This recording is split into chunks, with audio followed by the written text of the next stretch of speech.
Um, I want to say about Dr. Reddick, some of you may have seen, I did an event last night with Oprah Winfrey, and that it highlighted so many tragic stories, but it also highlighted so many important issues, which is why everyone has taken time out of your busy lives to be here this afternoon. And it highlighted the importance of a Dr. Reddick. Because the courage, Dr. Reddick, that you are showing in the face of these arcane and immoral laws to stand so publicly and talk about your commitment to your oath and to the health and well-being of people who need to be seen and treated with dignity is so extraordinary. And I do believe in moments of crisis, the world has a way of revealing the heroes among us. And I would say, Dr. Reddick, you are one of them. Thank you very much. Thank you. Thank you. Thank you. Thank you.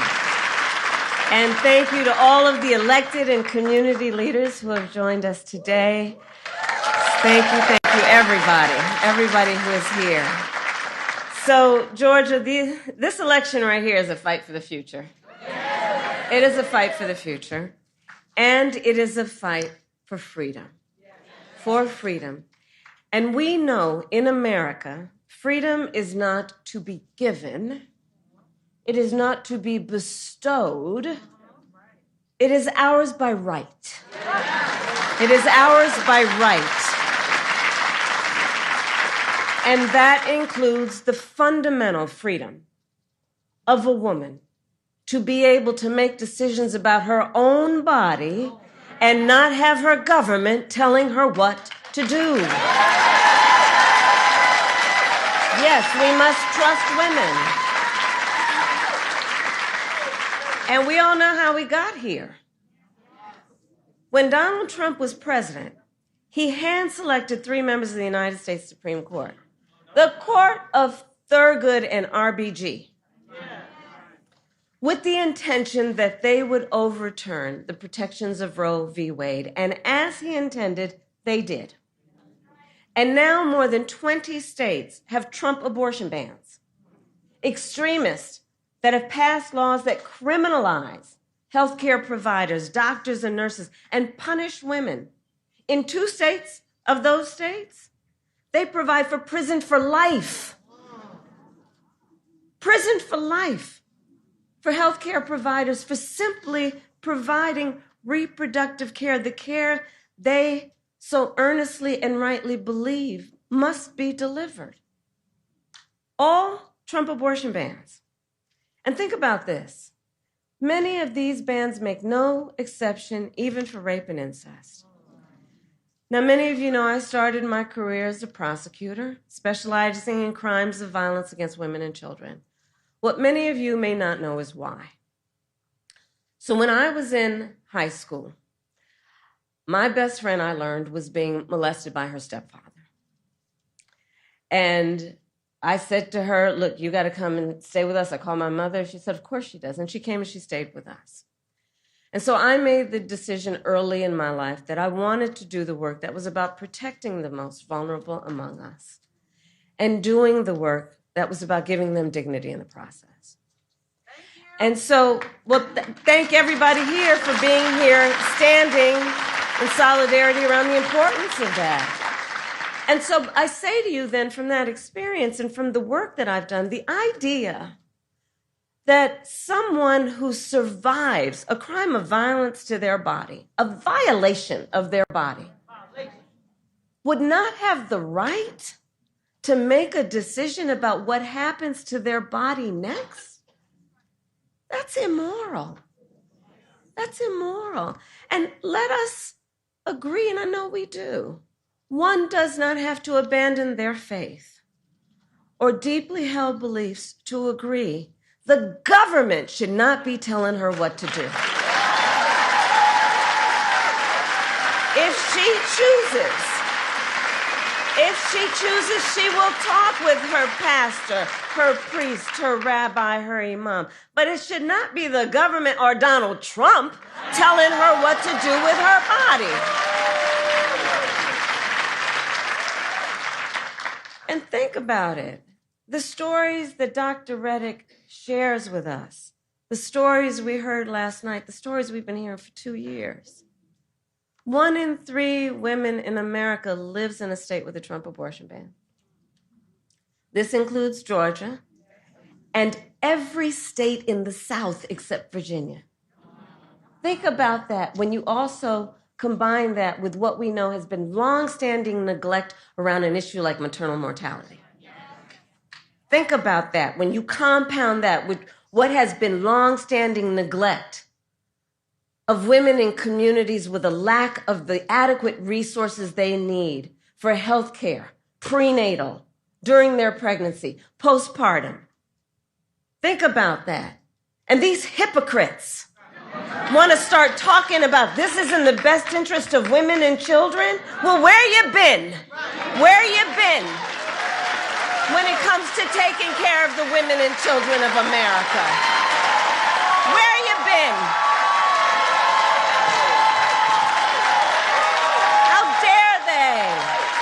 How dare they? Come on. And we understand the impact of these bans and the horrific reality that women and families, their husbands, their partners, their parents, their children are facing as a consequence every single day. Since Roe was overturned, I have met women who were refused care during a miscarriage, wanted to have a child, suffering a miscarriage. I met a woman, I've actually met several, who were turned away from the emergency room. One at early stages after the Dobbs decision came down told me with tears, she was with her husband, about how only when she developed sepsis did she receive emergency care. Only when she developed sepsis did she receive emergency care.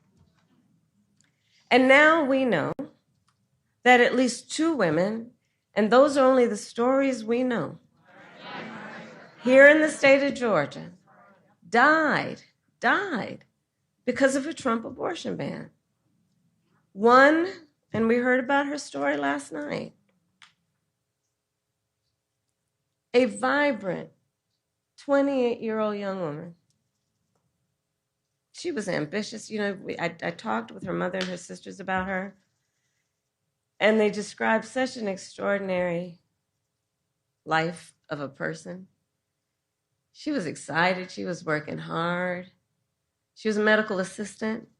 She was going to nursing school, raising her 6-year-old son.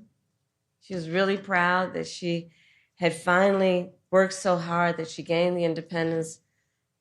Her family was telling me that she was able to get an apartment in a gated community with a pool for her son to play in. She was so proud, and she was headed to nursing school. And her name, and we will speak her name, Amber Nicole Thurman. Amber Nicole Thurman. Amber Nicole Thurman. That's right. And she had her future all planned out. And it was her plan. You know, let's understand, just take pause on that for a moment. She had her plan, what she wanted to do for her son, for herself, for their future. And so when she discovered that she was pregnant, she decided she wanted to have an abortion. But because of the Trump abortion ban here in Georgia, she was forced to travel out of state to receive the health care that she needed. But when she returned to Georgia, she needed additional care. So she went to a hospital. But you see, under the Trump abortion ban, her doctors could have faced up to a decade in prison for providing Amber the care she needed. Understand what a law like this means. Doctors have to wait until the patient is at death's door before they take action. You know, on the other side of my, the other folks, Trump and his running mate, and they'll talk about, oh, yeah, but I do believe in the exception to save the mother's life. Okay, all right, let's break that down, shall we? Let's break that down. Let's break that down. So we're saying that we're going to create public policy that says that a doctor, a healthcare provider, will only kick in to give the care that somebody needs if they're about to die? Think about what we are saying right now. You're saying that good policy, logical policy, moral policy, humane policy is about saying that a healthcare provider will only start providing that care when you're about to die?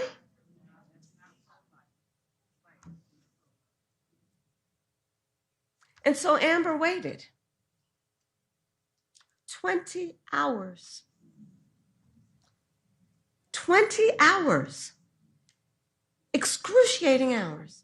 Until finally she was in enough physical distress that her doctors thought they would be okay to treat her. But it was too late. She died of sepsis. And her last words to her mother, which her mother, as you know, tears up and cries every time she speaks it. Last words to her mother, promise me you'll take care of my son.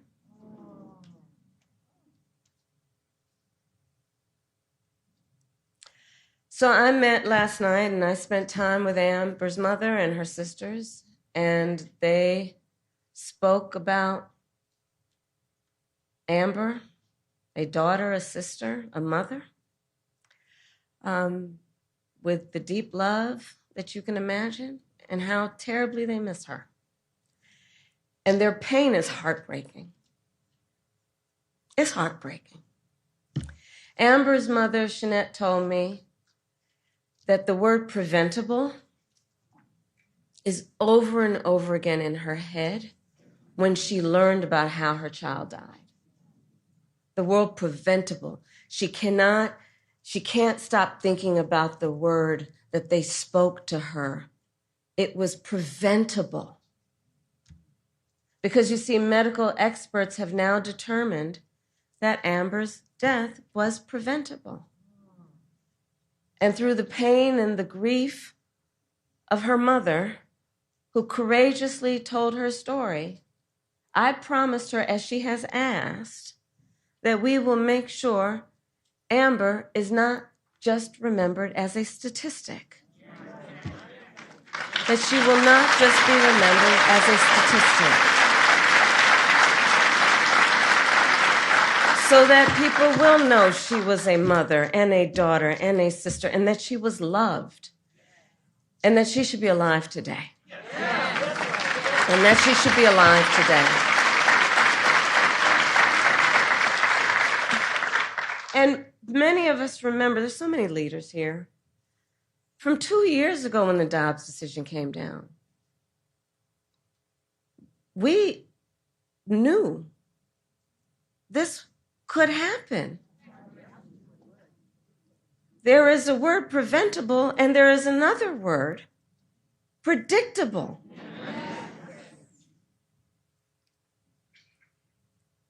And the reality is, for every story we hear of the suffering under Trump abortion bans, there are so many other stories we're not hearing, but where suffering is happening every day in our country.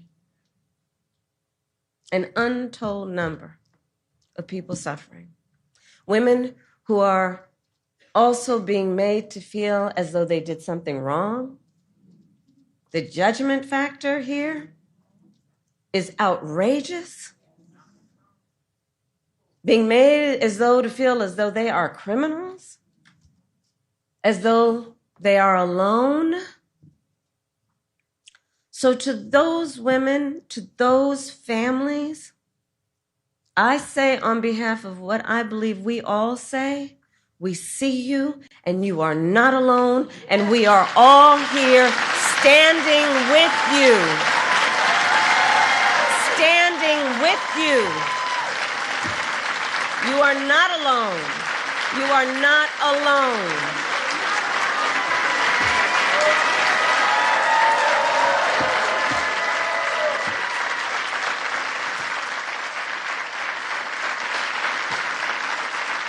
So Georgia, we will not be silent.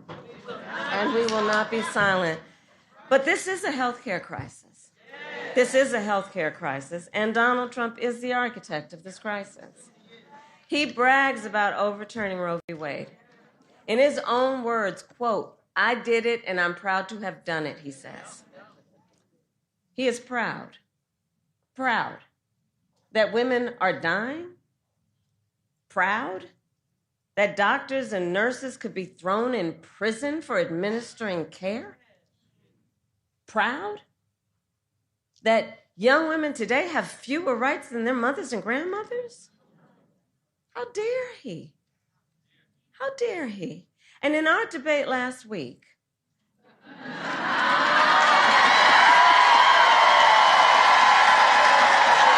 that was fun.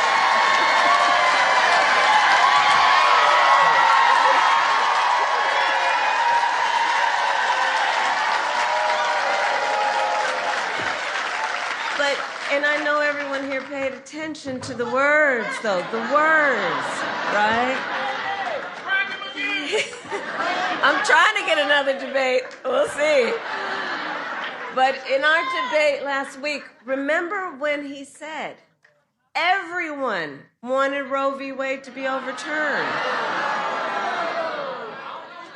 Well, exactly. I don't know who everyone is either. Because women have been arrested and charged for miscarriages. They didn't want that. No.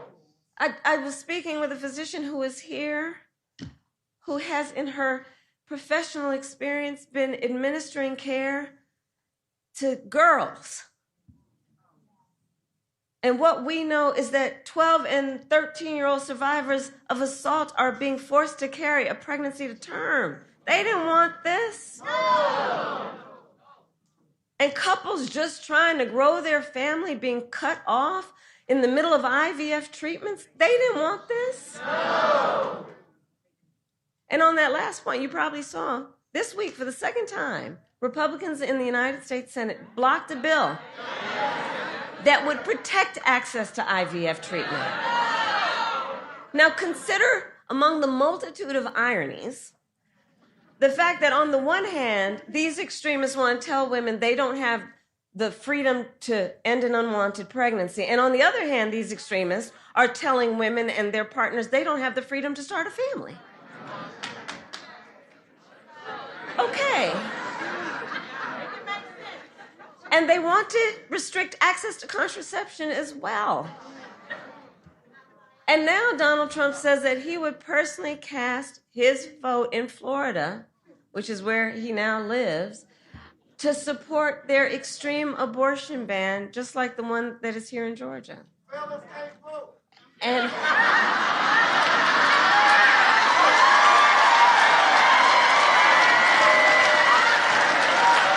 well, that's a whole different policy discussion that we'll have for another day.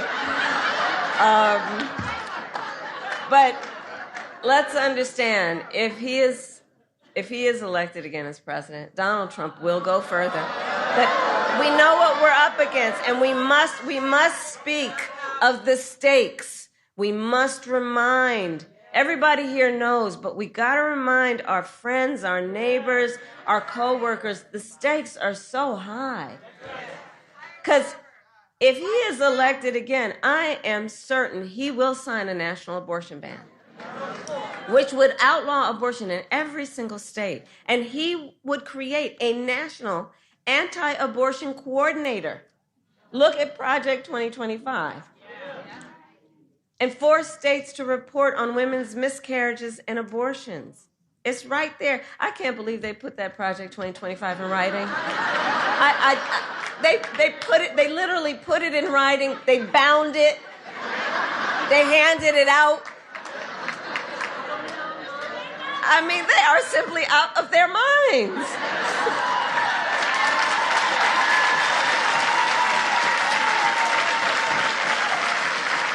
And it's clear that they just don't trust women.